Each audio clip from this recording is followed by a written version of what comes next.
Dengan la ilaha illallah sudah sempurnakah iman kita? Monggo kita lanjut ngajinya.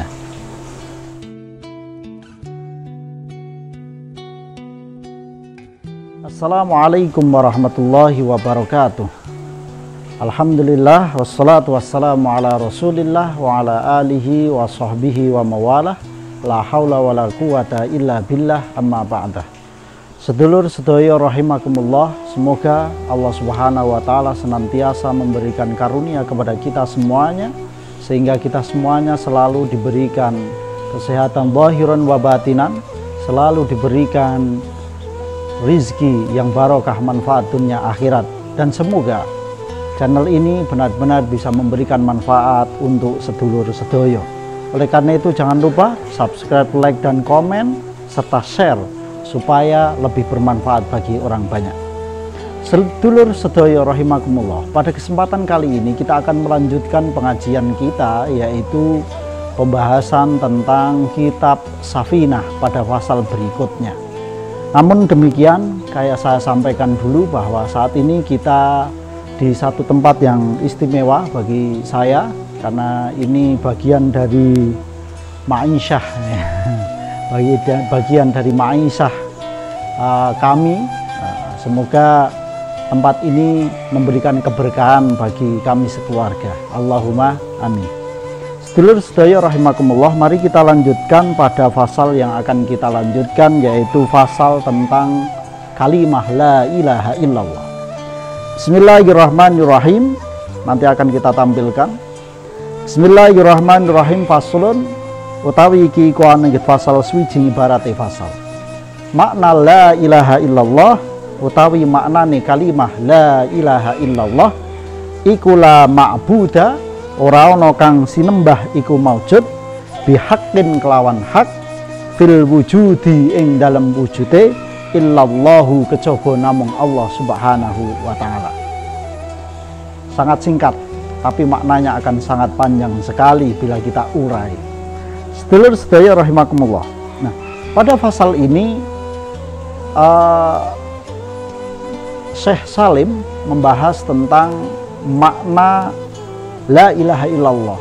Memang sedikit sekali yang dibahas, tapi ini memiliki makna yang sangat luar biasa. Karena apa? Karena la ilaha illallah tidak hanya sebatas ungkapan syahadah saja, tetapi di situ mengandung banyak konsekuensi bagi orang yang mengucapkannya. Konsekuensinya apa? Sangat banyak sekali. Nah, salah satu yang akan kita sampaikan di sini adalah sehubungan dengan kalimah la ilaha illallah. Di sini ada satu kisah dari seorang tabi'in beliau, yaitu Wahbah bin Munabbih. Wahbah bin Munabbih, beliau adalah seorang tabi'in. Ayahnya Munabbih, beliau seorang sahabat. Islamnya sudah waktu Rasulullah masih sugeng. Kemudian Wahbah ini lahir pada zamannya sahabat Utsman bin Affan. Ya. Nah, pada saat itu beliau memang masih kecil, tetapi beliau cukup memiliki keahlian yang sangat luar biasa. Karena sejak kecil Wahbah ini dia suka sekali dengan literatur kuno, termasuk juga kitab-kitab kuno, termasuk juga kitab-kitab samawat yang kuno-kuno. Nah, oleh karena itu beliau memiliki pemahaman yang luar biasa terhadap Al-Quran, terhadap hadis. Juga banyak hadis-hadis yang salah satu perawinya melalui beliau. Nah, pada suatu kesempatan Wahbah bin Munabbih ini ditanya oleh santrinya. Pada saat itu santri berkata, bukankah la ilaha illallah itu pintu sorga, kunci sorga? Bukankah la ilaha illallah itu kunci sorga? Kemudian Wahbah bin Munabbih menjawab, betul, la ilaha illallah adalah kunci sorga.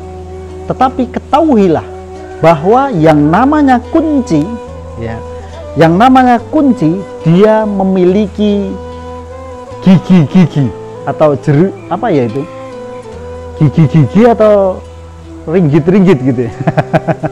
Nanti bisa komen di bawah itu namanya apa itu. Jadi kalau ada kunci kok nggak ada giginya, lurus saja, kira-kira dia buat membuka bisa atau tidak? Kemungkinan tidak bisa. Maka kunci itu pasti ada gigi-giginya. Nah, yang dimaksud wahbah adalah termasuk la ilaha illallah itu kunci surga.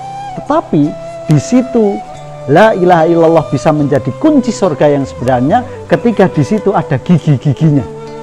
Ya, yang dimaksud gigi-gigi di sini adalah beberapa syarat keimanan dalam lafadz la ilaha illallah. Sedulur sedaya rahimakumullah.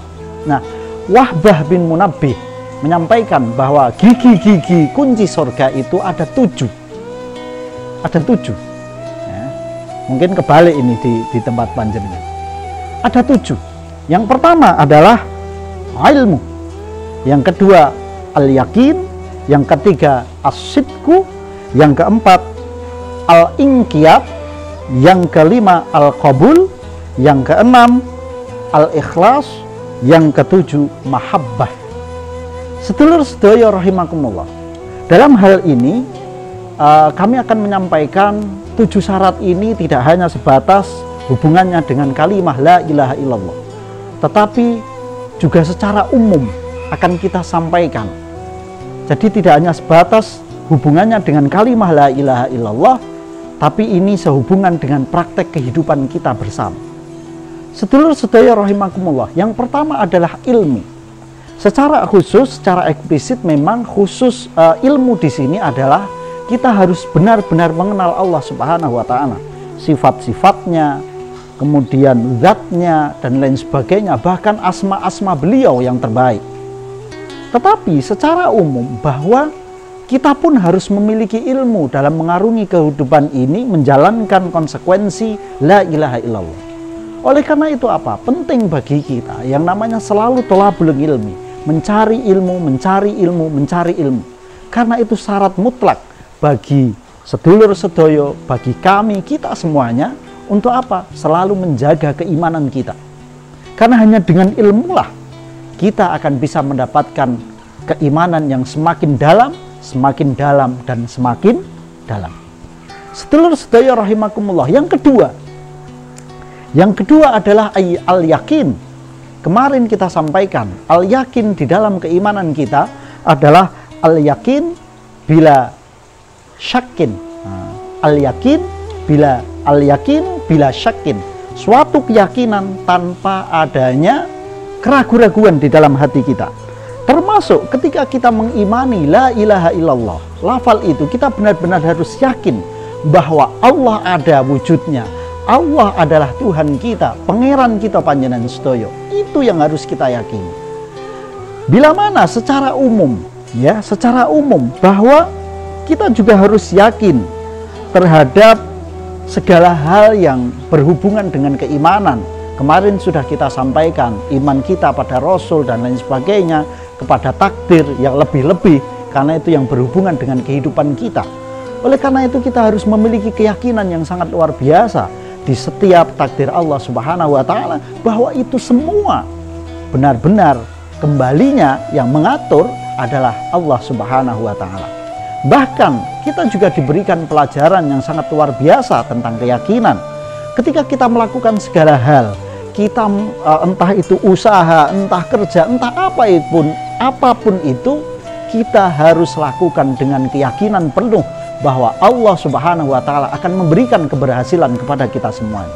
Ini penting, sedulur sedaya rahimakumullah. Karena apa? Tanpa suatu keyakinan, maka kita akan susah mendapatkan rahmah Allah Subhanahu wa taala. Sedulur sedaya rahimakumullah. Kemudian yang ketiga adalah as-sidqu. As-sidqu adalah benerki. Benerki itu apa ya? Membenarkan di dalam hati. At-tasdiqu fi qalbi, membenarkan di dalam hati bahwa Allah itu benar-benar ada. Jangan sampai dalam keimanan kita bagaikan seperti orang munafik yang lisannya bersyahadat tetapi hatinya tidak percaya sama sekali. Perbedaan mulut dan hati, disitulah adanya kebohongan. Oleh karena itu, di dalam kita beriman mengkalimahkan la ilaha illallah, maka harus ada tasdik di lisan kita dan hati kita dan perilaku kita harus selalu membenarkannya. Tidak boleh hati dan lisan berbeda, karena itu adalah ciri orang munafik. Nah, kejujuran juga penting dalam kehidupan kita semuanya. Kenapa? Kita dituntut jujur.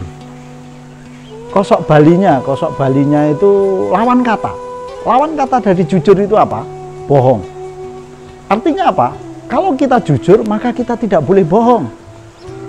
Kenapa bohong itu sangat bahaya? Sesuatu hal yang remeh-temeh pun kalau kita lakukan dengan kebohongan, maka dia akan memberikan hal yang sangat luar biasa bagi kita. Karena apa? Kebohongan akan selalu menuntut kita melakukan kebohongan-kebohongan yang lain. Sedulur sedaya rahimakumullah, kenapa kebohongan selalu menuntut kita untuk berbohong lagi? Katakanlah begini, saya memiliki sesuatu, mungkin peci gitu kan, peci. Ada orang tanya, Mas Agus, itu peci belinya di mana, harganya gimana? Di mana? Kemudian saya jawab, ini belinya di Mekah, harganya 500.000 gitu. Nah, ketika saya sudah mengucapkan kebohongan sekali, maka selanjutnya ketika ditanya orang lain lagi, kira-kira saya akan jawab seperti apa? Apakah menjawab ala kadarnya yang harganya cuma 50.000, atau saya akan berusaha tetap ngomong 500.000? Betul, saya akan ngomong 500.000. Karena apa? Karena kebohongan pertama menuntut saya untuk selalu berbohong lagi. Kalau enggak, wedi konangan. Nah, itulah kenapa kita tidak boleh berbohong. Nah, sedulur sedaya rahimakumullah. Kemudian yang keempat adalah al-inqiyat. Al-inqiyat adalah ketaatan kita. Artinya apa? Dalam kehidupan kita semuanya, ketika kita sudah la ilaha illallah, maka 100% kita harus taat. Taat itu harus 100%. Tidak bisa kita taat hanya 20%, 50%, 75%, 90%, bahkan 99% pun kita tidak bisa. Tetapi apa? Ketaatan itu harus 100%. Karena apa? Ketika kita mentaati sesuatu dan tidak mentaati sesuatu yang lain, artinya apa? Kita pilah-pilah. Memilih yang sesuai dengan kita dan tidak memilih sesuai yang tidak sesuai dengan kita. Itu artinya apa?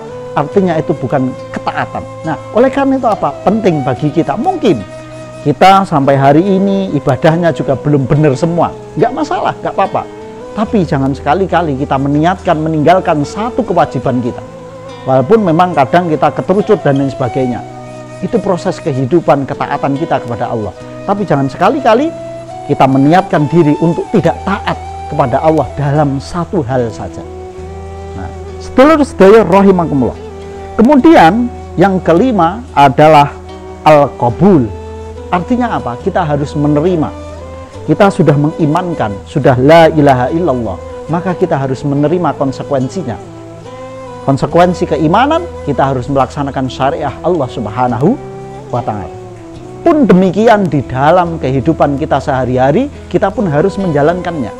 Tidak boleh hanya dalam ibadah saja, dalam sholat, zakat, puasa, dan lain sebagainya kita mengikut aturan Allah, tetapi di satu lain kita tidak menerima aturan Allah. Dalam berdagang kita tidak mengikuti aturan Allah. Dalam serawung serawung itu berhubungan dengan sesama manusia, kita tidak memakai cara Allah. Itu tidak boleh. Kita harus menerima semuanya. Kemudian yang keenam adalah ikhlas. Artinya apa? Di dalam kita lafaz la ilaha illallah, kita harus ikhlas. Kita harus mengikhlaskan semua yang diberikan oleh Allah Subhanahu wa ta'ala. Entah itu yang berupa rizki, yang berupa apapun juga, termasuk yang berupa aturan, yang berupa syariat Allah. Kita harus menerimanya dengan ikhlas. Tidak hanya sebatas menerima, tapi kita harus menjalankan dengan ikhlas. Karena apa? Karena ketidakadaan ikhlas, tercampurnya keikhlasan seseorang, artinya apa? di situ kita sedang bersyirik kepada Allah Subhanahu wa Ta'ala.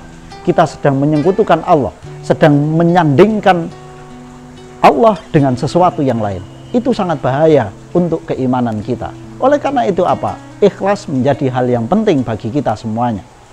Sedulur sedaya rahimakumullah, memang yang namanya ikhlas bukan sesuatu yang bisa kita nikmati 1-2 hari perjalanan ibadah kita menuju Allah Subhanahu wa Ta'ala.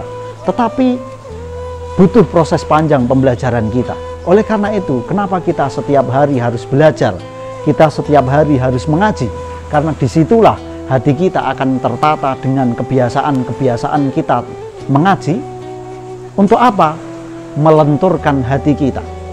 Ya, melenturkan hati kita supaya dimudahkan dalam berikhlas ketika kita beribadah. Nah, sedulur sedaya rahimakumullah, kemudian yang terakhir adalah mahabbah. Syarat yang terakhir adalah mahabbah, yaitu cinta. Cinta kita kepada Allah Subhanahu wa Ta'ala. Cinta kita kepada Allah Subhanahu wa Ta'ala tidak sebatas hanya kemudian kita sregep sholat saja, sregep ngaji, sregep puasa saja, sregep sujud saja. Bukan seperti itu yang dimaksud mahabbah kepada Allah. Tetapi mahabbah kepada Allah adalah cinta kepada Allah, cinta kepada makhluknya Allah. Apapun itu, baik itu manusia, baik itu makhluk-makhluk yang lain, itu adalah bentuk mahabbah kita kepada Allah Subhanahu wa Ta'ala. Oleh karena itu, kenapa Rasulullah Muhammad SAW selalu mengajarkan kebaikan-kebaikan, selalu mengajarkan mahabbah, selalu mengajarkan cinta kepada kita semuanya. Bahkan kepada orang yang beda agama, Rasulullah mengajarkan sesuatu yang luar biasa. Ketika sebelum beliau meninggal dunia, beliau memiliki kebiasaan menyuapi seorang pengemis yang buta. Apa yang dilakukan Rasulullah itu terus dilakukan. Sedangkan orang buta pengemis itu adalah seorang Yahudi. Tidak hanya sebatas Yahudi biasa, tetapi dia Yahudi yang suka mencaci maki Muhammad, menjelek-jelekkan Muhammad. Tetapi apa yang dilakukan Rasulullah?